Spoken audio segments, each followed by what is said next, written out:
Let's learn how to restrict the user to select a specific number of checkboxes, and when users select that specific number of checkboxes, then other options get disabled. For this, add a new field that contain the checkboxes options. Add your options.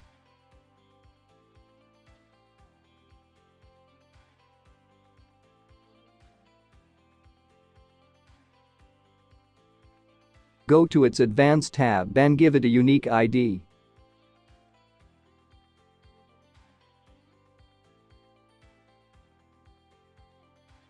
Now you have to paste this code.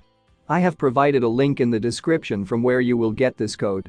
Copy this code. Add a new widget which will be HTML. Drag and drop it under the form. Now paste the copied code inside it.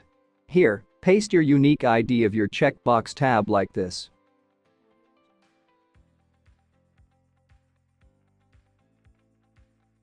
And here you can define the number of checkboxes that a user have to select. Once done, click on the Publish button. Now check your changes. You can clearly see that, after the selection of 3 checkboxes, other checkboxes are disabled. And when I select any one, then it will again enable to let me select the third one. So, in this way you can restrict the selection of checkboxes in WordPress Elementor.